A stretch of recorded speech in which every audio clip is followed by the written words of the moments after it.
Ramakrishna Mutt at Puja Swamiji joined the Ramakrishna Mutt at um,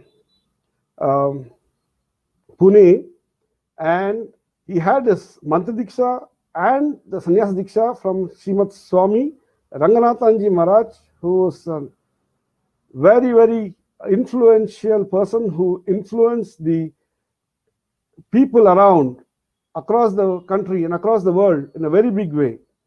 Puja Swamiji has been with the Advaita Ashrama in Kolkata and now in Mayavati. He is right now the Adhyaksha of the Advaita Ashrama there.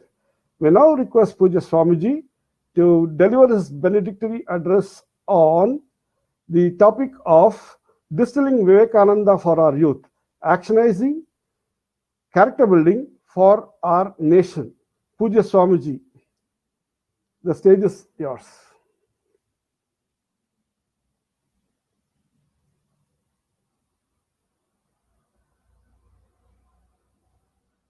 Amidam Purnat Purnamudachyate Purnasya Purnamadaya Purnamevavashishyate. Om Shanti Shanti Shanti. Harihi Om Tat Sat. Today,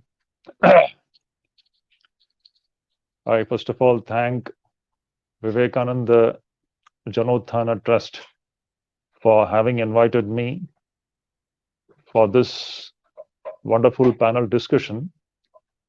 And the topic which has been given to me is a very important one, and that is distilling Vivekananda for our youth, actionizing character building for our nation. When I started thinking about this subject, what first came to my mind was Sister Nivedita's a very beautiful observation. Sister Nivedita very beautifully observes an observation about Swami Vivekananda. She says, Vivekananda is comprised of three things. What are these three things? पीछे का light बंद करो, please बंद करो, पीछे का light सामने आ, पीछे का लाइट बंद करो, स्वामी जी इसको खोल दीजिए please. Vivekananda, she says, that is comprised of three things. That is, number one,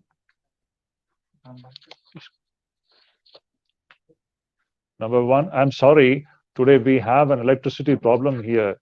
So I request you all to just bear with us for some time. I hope it will be resolved. Anyway, let me come back to the main subject here. So Nivedita's observation, which is very vital in understanding Swami Vivekananda, she says that Vivekananda is comprised of three things. Number one, Shastras. Number two, his guru, and number three, his motherland, Bharat. See, I'll just touch upon these points. The first point that Nivedita says that Shastras, now this is very vital.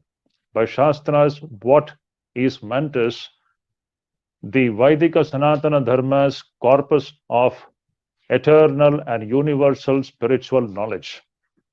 This is very foundational in understanding Swami Vivekananda and also in understanding Bharat. The second factor which she has mentioned is his Gurudev.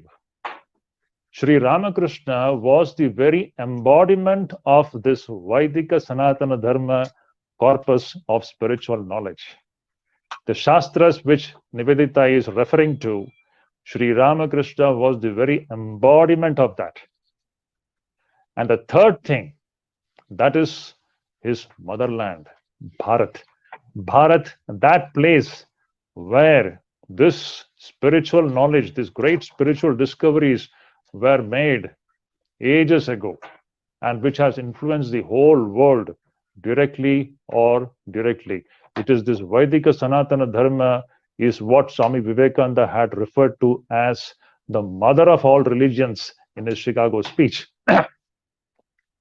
So we should understand that you touch upon Vivekananda from any angle, we will find these three things in that personality.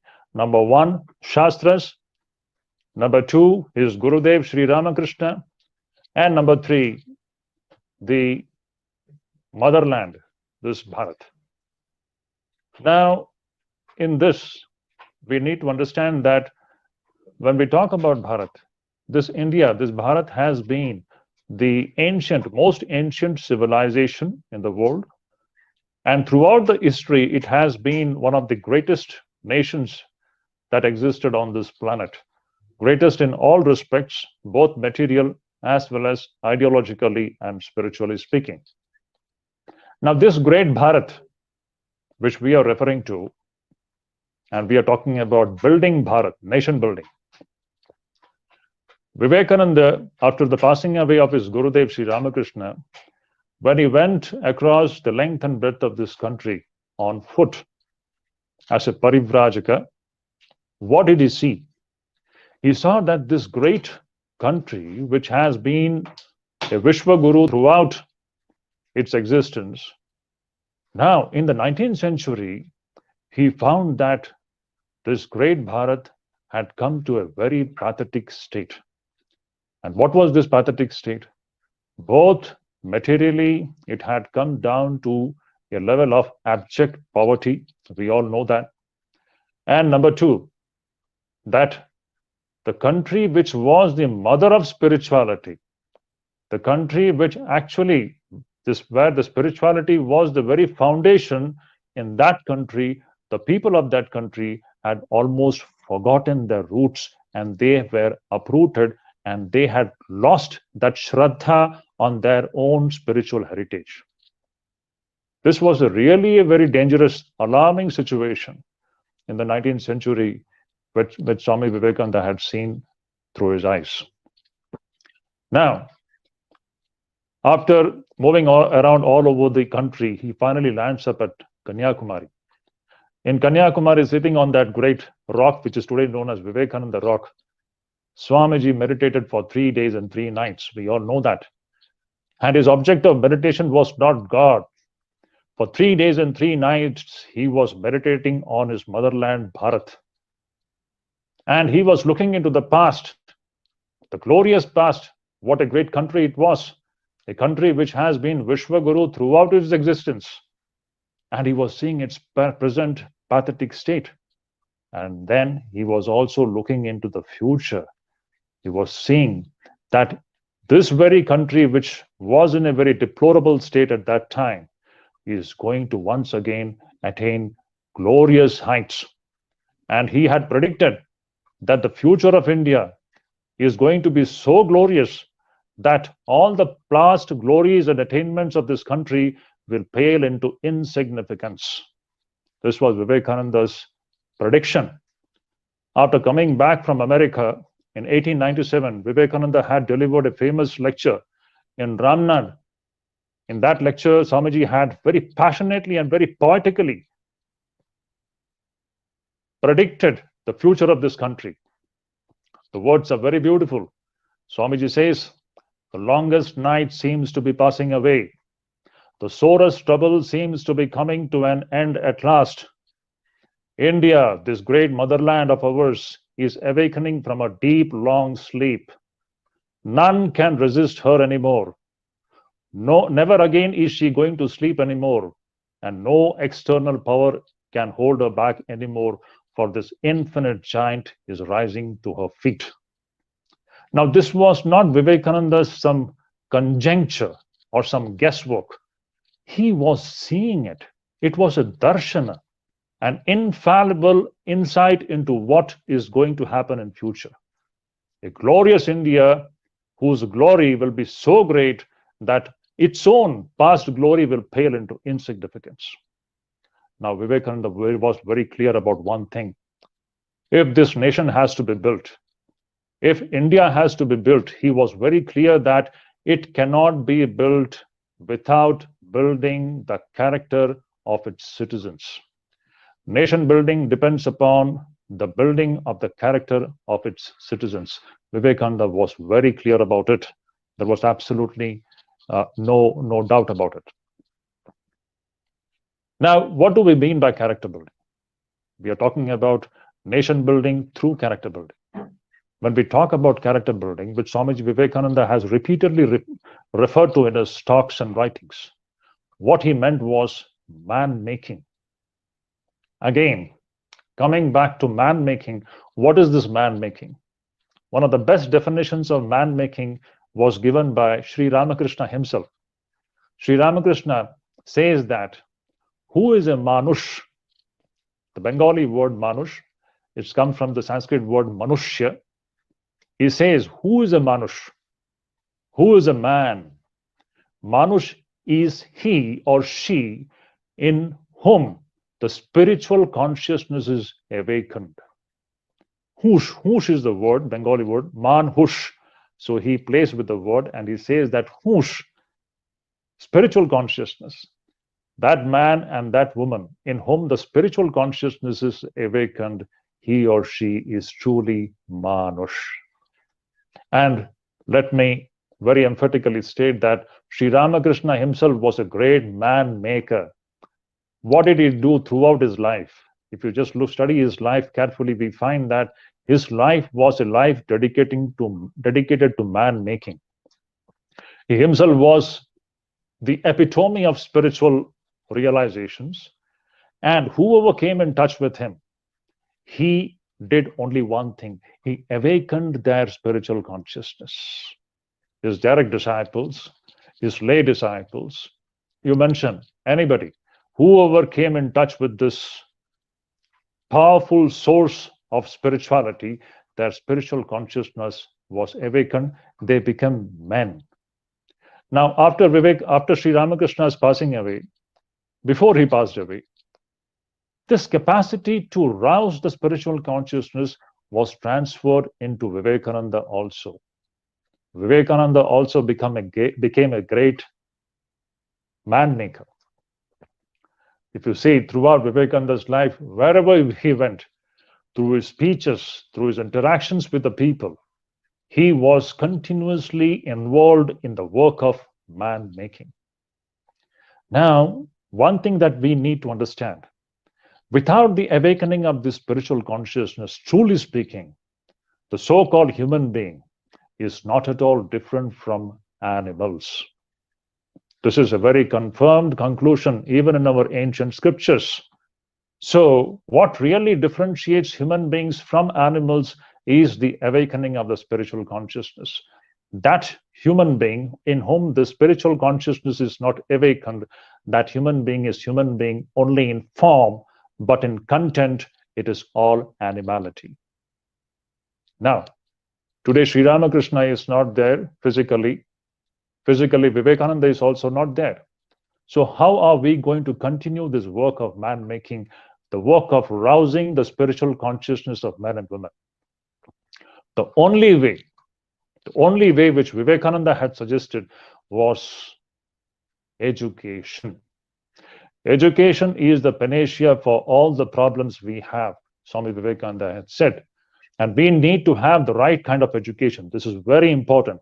And what is this right kind of education that we are talking about? This right kind of education that we are talking about is an education which has got spirituality as its core. Spirituality and yoga, I would say, it's very important. And this spirituality centered, yoga centered education was the education system that existed in this great country for ages. Unfortunately, with the advent of the Britishers, this system was disrupted very strategically, and it was discontinued, and we adopted the Western education system in which there is no place for spirituality and yoga at all. And there is one reason for that. See, I want to make one thing very clear, and it is very important.